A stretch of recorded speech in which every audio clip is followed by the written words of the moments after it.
But what about sending a manned spacecraft further than we've ever gone before? How fast would we need to go if we wanted to send astronauts to Mars?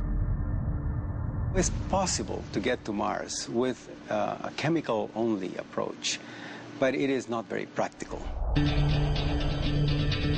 It's not practical because it takes so much fuel just to get us up into space. The analogy is the analogy of a car.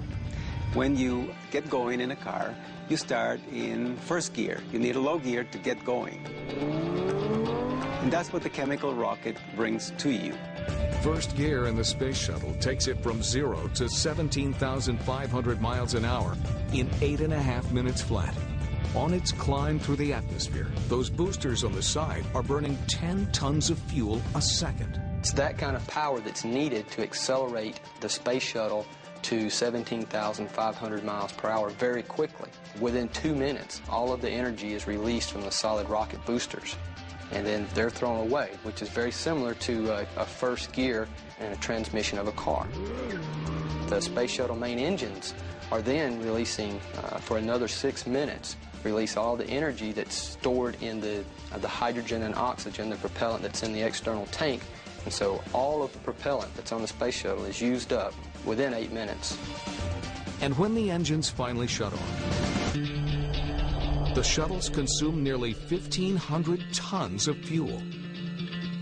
Once you get to Earth orbit, you achieve orbital velocity of about 17,500 miles per hour, and then there's no more propulsion needed to stay in low Earth orbit.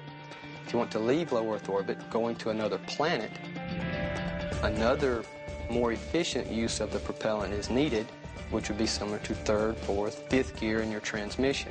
And those who know space think it's time we take exploration into overdrive. And this former astronaut is ready to do just that. No one's been to space more than former astronaut Franklin Chang Diaz. He's logged more than 1,600 hours on his 7 flights aboard the space shuttle.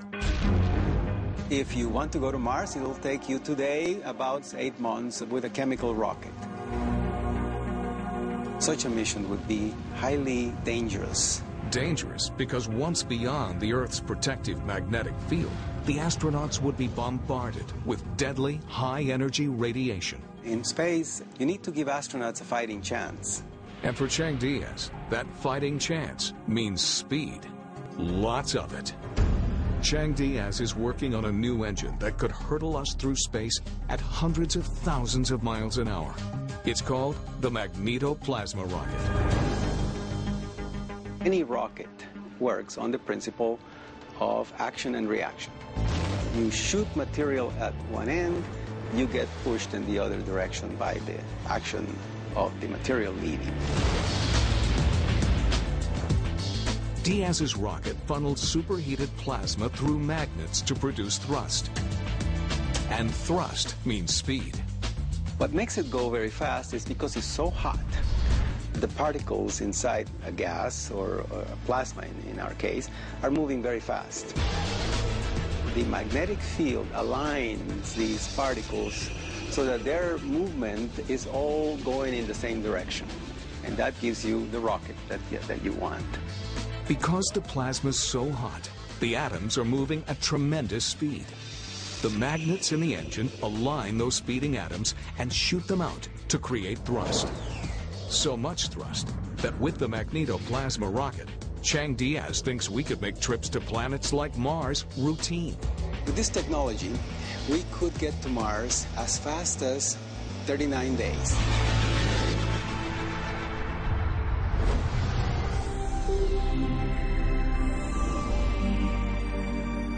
But for now, the Magnetoplasma rocket remains in development.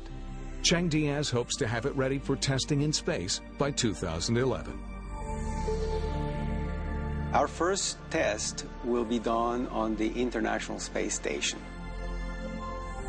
Things will happen very quickly after that. I think that person that is going to walk on Mars is already alive somewhere. Hopefully he's here in our team.